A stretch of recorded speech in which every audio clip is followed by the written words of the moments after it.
Assalamualaikum warahmatullahi wabarakatuh. Perkenalkan, nama saya Iin Sriwati, saya dari kelompok 1. Nama-nama teman kelompok saya yaitu Akbar Fadli, Arham, dan Harlisa. Materi yang akan kami paparkan yaitu aliran Jabariyah dan Qadariyah.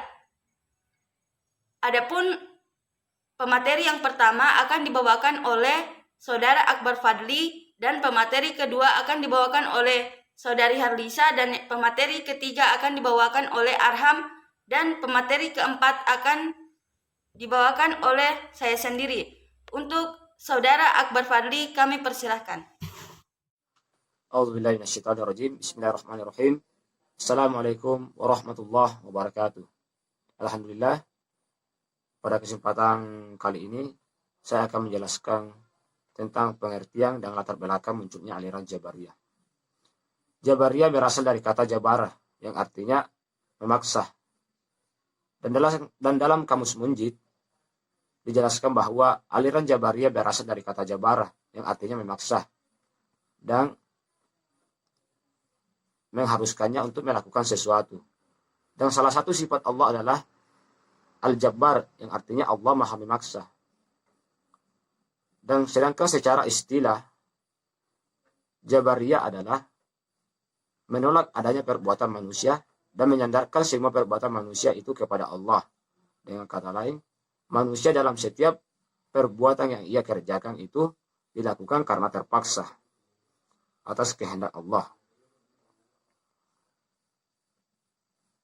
Menurut Harun Nasution, Jabariyah adalah paham yang menyebutkan bahwa segala perbuatan manusia itu telah ditentukan dari semula qada dan qadar Allah. Maksudnya adalah setiap perbuatan yang dikerjakan manusia tidak berdasarkan kehendak manusia, tapi diciptakan oleh Tuhan dan dengan kehendaknya. Di sini manusia tidak mempunyai kebebasan dalam berbuat karena tidak memiliki kemampuan. Ada yang mengistilahkan bahwa di sini manusia itu bagaikan wayang dan Allah sebagai dalangnya. Dan adapun latar belakang mengenai munculnya aliran Jabariyah,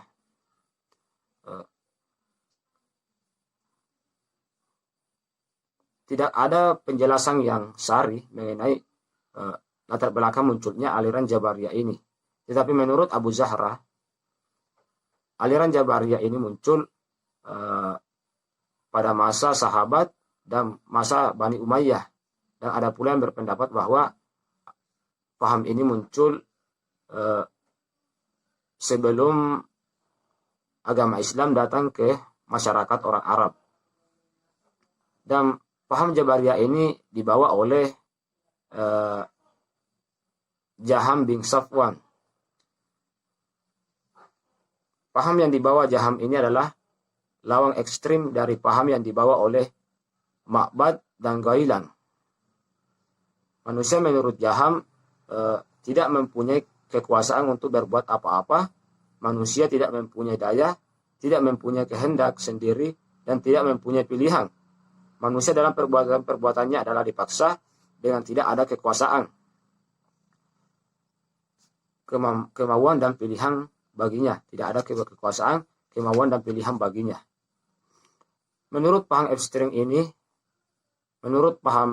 ini, segala perbuatan manusia tidak merupakan perbuatan yang timbul dari kemauannya sendiri, tetapi perbuatan yang dipaksakan atas dirinya.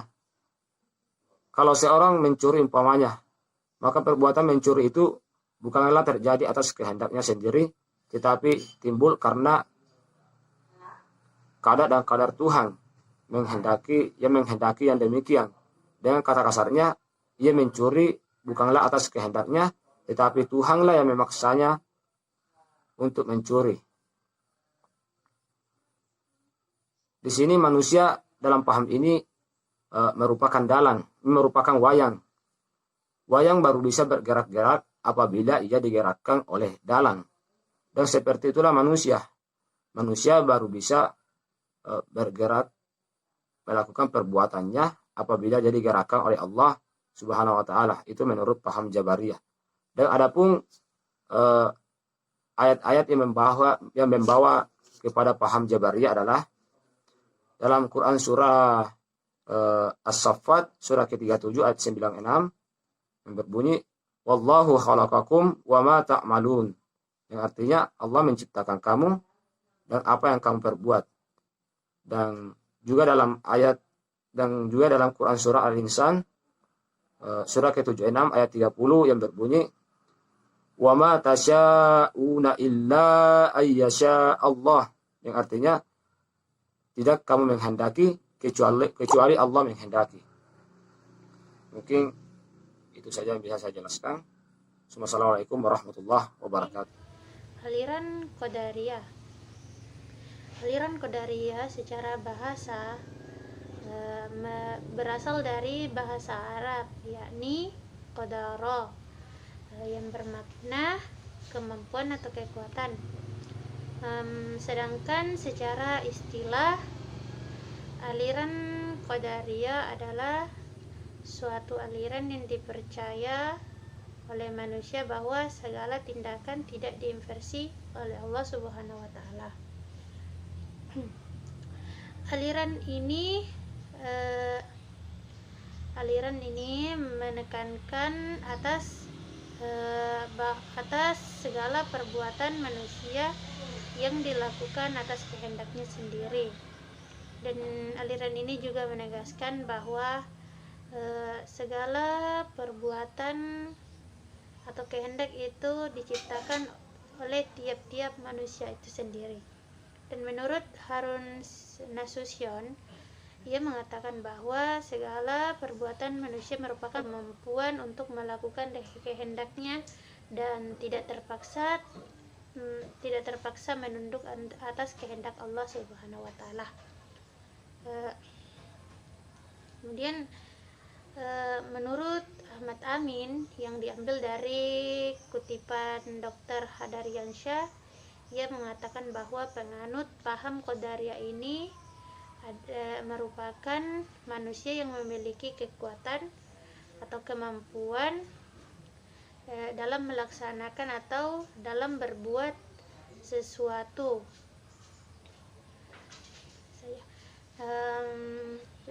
Adapun latar belakang dari aliran Qadariyah ini sendiri tidak diketahui secara pasti dan saat ini masih diperdebatkan.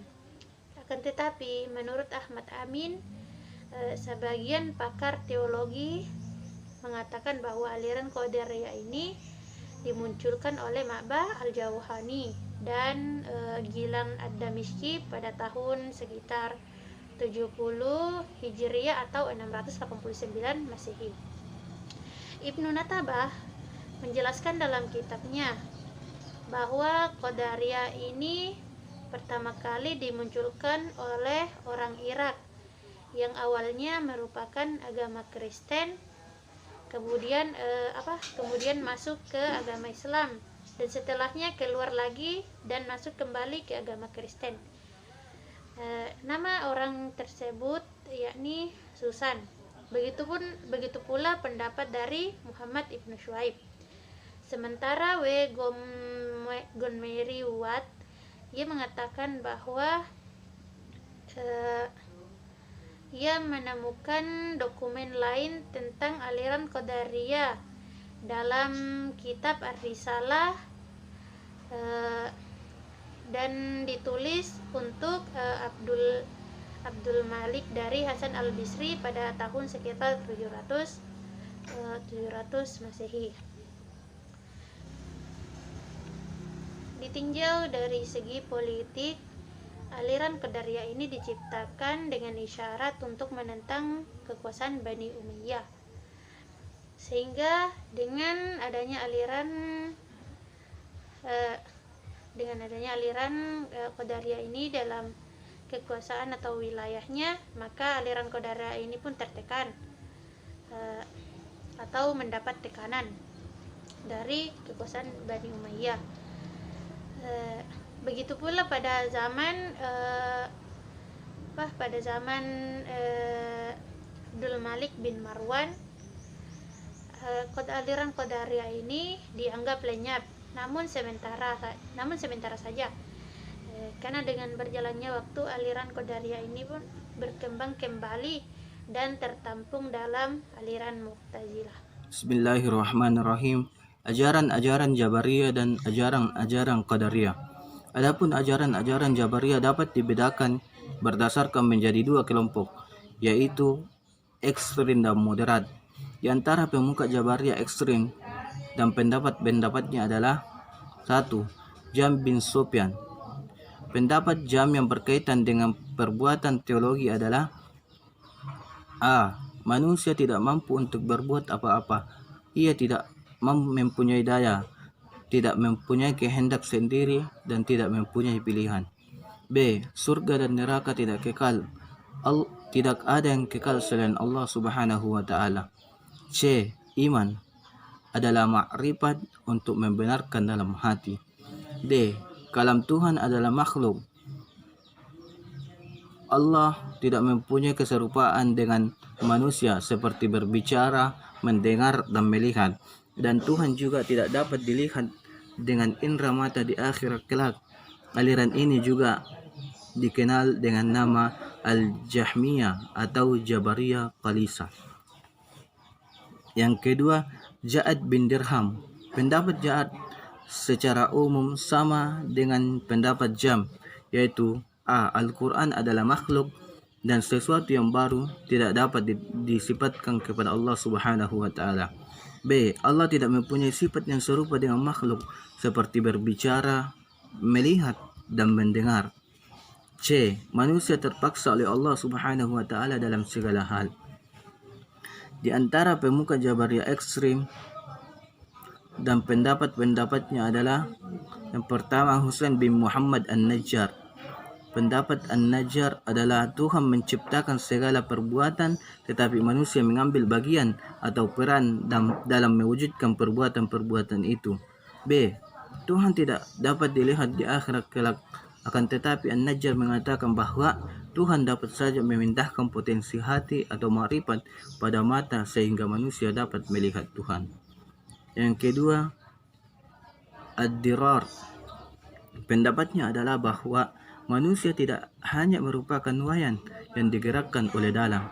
Manusia mempunyai bagian dalam perwujudan perbuatan dan tidak semata-mata dipaksa dalam melakukan perbuatan. Secara tegas, Dirar mengatakan bahwa satu perbuatan dapat dilakukan oleh dua pelaku secara bersamaan. Artinya, perbuatan manusia tidak hanya ditimbulkan oleh Tuhan, tetapi juga oleh manusia itu sendiri. Manusia mempunyai peran dalam perbuatan-perbuatan yang dilakukannya. Mengenai melihat Tuhan, Dirar berpendapat bahwa Tuhan dapat saja dilihat dengan indera keenam dan perbuatan dapat ditimbulkan oleh dua pihak. Aliran-aliran Qadariyah. Di antara tokoh-tokoh aliran Qadariyah dan pendapat-pendapatnya adalah yang pertama, Ghalian. Pendapatnya adalah bahwa manusia berkuasa atas perbuatan-perbuatannya. Manusia sendirilah yang melakukan baik atas kehendak dan kekuasaan sendiri, dan manusia sendiri pula yang melakukan atau menjauhi perbuatan-perbuatan jahat atas kemauan dan dayanya sendiri. Yang kedua, An-Nazzam mengatakan bahwa manusia hidup mempunyai daya, dan dengan daya itu ia dapat berkuasa atas segala perbuatannya. Dengan demikian bahwa segala tingkah laku manusia dilakukan atas kehendaknya sendiri. Manusia mempunyai kewenang untuk melakukan segala perbuatan atas kehendaknya sendiri, baik berbuat baik maupun berbuat jahat. Oleh karena itu, ia berhak mendapatkan pahala atas kebaikan yang dilakukannya, dan juga berhak pula memperoleh hukuman atas kejahatan yang diperbuatnya. Versi paham Qadariyah dan Jabariyah, sebuah perbandingan musibah. Dalam paham Jabariyah berkaitan dengan perbuatannya, manusia digambarkan sebagai kapas yang berterbangan, yang melayang di udara, dan tidak memiliki sedikit pun daya untuk menentukan gerakannya yang ditentukan dan digerakkan oleh arus angin. Sedang yang berpaham Qadariyah akan menjawab bahwa perbuatan manusia ditentukan dan dikerjakan oleh manusia bukan Allah. Dalam paham Qadariyah, berkaitan dengan perbuatannya manusia digambarkan sebagai berkuasa penuh untuk menentukan dan mengerjakan perbuatannya. Pada perkembangan selanjutnya, paham Jabariyah disebut juga sebagai paham tradisional, dan paham Qadariyah disebut juga sebagai paham rasional dan liberal dalam Islam. Kedua paham tersebut berlandaskan diri di atas dalil-dalil nakli sesuai pemahaman masing-masing atau nas-nas agama, Al-Quran dan hadis Rasulullah, serta argumen pikiran, contoh pada suatu peristiwa yang menimpa dan berkaitan dengan perbuatan manusia, misalnya kecelakaan pesawat terbang. Kecelakaan pesawat terbang bagi yang berpaham Jabariyah biasanya dengan enteng menyatakan bahwa kecelakaan itu kehendak Allah dan perbuatan Allah, sedang yang berkaitan Qadariyah condong mencari tahu di mana letak peranan manusia pada kecelakaan itu. Kesimpulannya, jadi perbedaan antara kedua aliran tersebut adalah aliran Qadariyah yang percaya bahwa segala tindakan manusia tidak diintervensi oleh Tuhan, sedangkan aliran Qadariyah berpendapat bahwa segala perbuatan manusia telah ditentukan oleh qada dan qadar. Segala perbuatan manusia bukan merupakan perbuatan yang timbul dari keinginannya sendiri, tetapi perbuatan yang dipaksakan atas dirinya sendiri. Jadi, pemahaman mereka saling berbeda, bertolak belakang. Sekian, wassalamualaikum warahmatullahi wabarakatuh.